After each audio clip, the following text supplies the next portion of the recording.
नमस्कार। स्वागत है आपका फिर से रंगरेजी में रचना यदुवंशी के साथ। आज जो कहानी मैं आपके लिए लेके आई हूँ उसकी बहुत ज़्यादा भूमिका मुझे बनाने की आवश्यकता नहीं है, क्योंकि इसका जो टाइटल है वो है स्टेप मॉम। बहुत समझ में आ रहा होगा, और जो कुछ नहीं आया है तो वो हम बाद में बात करेंगे। पहले कहानी सुनते हैं। कहानी का टाइटल है स्टेप मॉम।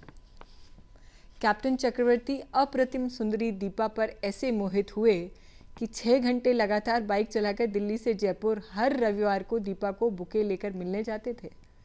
दीपा भी आकंठ कैप्टन के इश्क में थी। माँ पिता के शून्य विरोध के चलते बहुत जल्दी ही दोनों पढ़ने सूत्र में भी बंध गए। दीपा तन और मन दोनों से खूबसूरत लड़की थी। पिता भी फौज में अफसर थे। इकलौती बेटी होने के नाते दीपा की परवरिश इतने लाड़ प्यार में हुई थी कि दीपा के लिए विवाह तक का जीवन सिर्फ जैसे गुलाब की पंखुड़ियों पर चल के बीता था। इसमें उसकी स्टेप मॉम यानी सौतेली माँ यानी मिसेस सूरी का बहुत बड़ा योगदान था, जिन्होंने लोगों को क्या खुद दीपा को महसूस नहीं होने दिया कि वो दीपा की दूसरी माँ है। दीपा ने युवावस्था तक अपनी मर्जी का जीवन जिया। न सुबह जल्दी उठने का दबाव, न देर रात तक जगने की कोई पाबंदी। घर के काम तो दूर की बात है, खुद अपने काम दीपा ने कभी नहीं किए। राजकुमारियों की तरह हर चीज़ हाथ में और हर नखरा सिर आँखों पर। कैप्टन चक्रवर्ती और दीपा के शुरुआती वैवाहिक जीवन के 5 साल जैसे पंख लगाकर उड़ गए। अब एक बेटी की माँ बन चुकी दीपा की नई गृहस्थी जमाने में भी मिसेस सूरी ने कोई कसर नहीं छोड़ी थी। दिल्ली में कुछ दूरी पर कैप्टन का घर होने के कारण मिसेस सूरी ने दीपा का घर भी सेट कर दिया था। अफसर पिता के कारिंदे दीपा के घर का भी हुक्म बजाते थे। माने सब कुछ बहुत बढ़िया चल रहा था।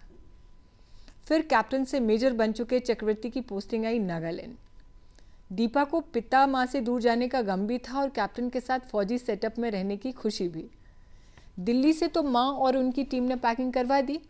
नागालैंड पहुंचकर अनपैकिंग के समय दीपा के हाथों के जैसे तोते उड़ गए। उसके दिमाग का दही हो गया था। लगभग 10 दिन नए घर में सामान बिखरा पड़ा रहा। बेटी को संभाले या सामान को दीपा को समझ ही नहीं आ रहा था। किसी तरह मेजर चक्रवर्ती के फौजी बंदों ने घर को सेट कराया था। मेजर चक्रवर्ती को धीरे धीरे समझ आने लगा था कि दीपा की योग्यता सिर्फ उसका सौंदर्य है। हर काम में दीपा का अधकचरापन, जो चक्रवर्ती को पहले अल्लड़पन लगता था, अब फुहड़ता लगने लगा। दीपा का चक्रवर्ती के ऑफिस जाने तक सोना, लंच पे आने तक सिर्फ टीवी देखना मेजर को खलने लगा था। बेटी पावनी के लंबे गंदे नाखून, उलझे बाल मेजर को खिसिया देते थे। हर काम को सलीके से करने वाले मेजर चक्रवर्ती हर काम को बेढप तरीके से करने वाली दीपा को अब हर बात पे टोकने लगे थे। दीपा को हर समय पलकों पे रखने वाले मेजर उससे दूर होने लगे थे, क्योंकि दीपा को अपने अलावा किसी चीज़ को संभालना नहीं आता था। घर का कलह क्लेश इतना बढ़ने लगा था कि घर की क्रॉकरी फिकने और फूटने लगी थी। दीपा को समझ ही नहीं आ रहा था कि मेजर को हुआ क्या है। उस रात डिनर पर आए मेहमानों के सामने ही मेजर ने दीपा की टेबल लेइंग और मिसमैच कटलरी को लेकर टोक दिया तो दीपा बहुत इरिटेट हुई थी। देर रात तक चले मेजर दंपत्ति के झगड़े को पड़ोसियों ने भी सुना था। अगली सुबह दीपा ने बेटी पावनी और सूटकेस को उठाया और दिल्ली में अपनी माँ के पास आ गई। माँ ने एक बार फिर सहारा दिया। 4 महीने मायके रही थी दीपा अपनी माँ के पास, लेकिन अब जैसे उसको असलियत समझ में आने लगी थी। माँ का साफ सुथरा सलीका उसके पिता को कितना व्यवस्थित रखता है, ये दीपा को दिखने लगा था। मजाल नहीं थी कि कोई चीज़ ज़रा इधर से उधर हो। मिसेस सूरी खुद बड़ी सोशलाइट थी, लेकिन घर का ऑर्गेनाइजेशन इतना ज़बरदस्त था कि तारीफ़ों के पुलिंदे रिसीव करती थीं। हर कोई उनके ग्रेस और एस्थेटिक सेंस का कायल था। उस शाम गोल्फ खेलकर लौट रही माँ बेटी कार में ही थी। दीपा ने हौले से पूछा, आप कैसे कर लेती हैं इतना सब? मिसेस सूरी ने भी हल्के से मुस्कुराकर जवाब दिया, माँ ने सिखाया। दीपा स्तब्ध थी। हिम्मत बटोरकर उसने फिर पूछा, आपने मुझे क्यों नहीं सिखाया? मिसेस सूरी ने लंबी सांस और लंबे पॉज के बाद जवाब दिया, मैं सिखाने पढ़ाने में होने वाली रस्साकशी से उपजने वाली कड़वी और अनप्लेजेंट सिचुएशन से बचना चाहती थी। माँ हर बात दुलार से नहीं सिखला सकती। तराशने में कड़ा अनुशासन लगता है। मैं सख्त होती तो तुम परेशान होती, और लोग कहते कि she is a step mom, इसलिए लाड़ नहीं करती। और मैं स्टेप मॉम का ठप्पा नहीं लगने देना चाहती थी। कार में सन्नाटा था, दीपा के जहन में भी।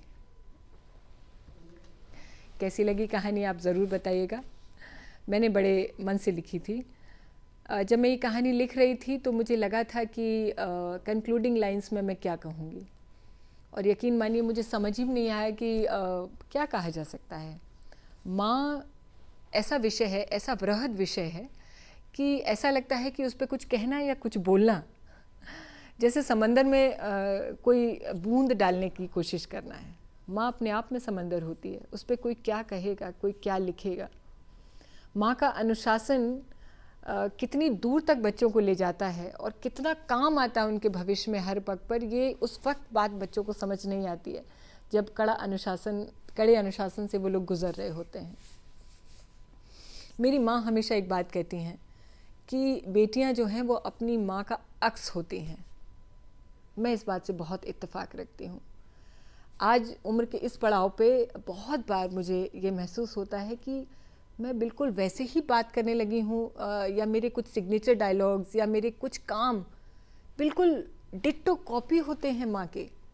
और जब मैं कर देती हूँ या बोल देती हूँ उन लाइंस को, तब मुझे लगता है कि I am totally a reflection of my mom. आप इस बात से इत्तेफाक रखते हैं? अगर रखते हैं तो मुझे ज़रूर बताइएगा।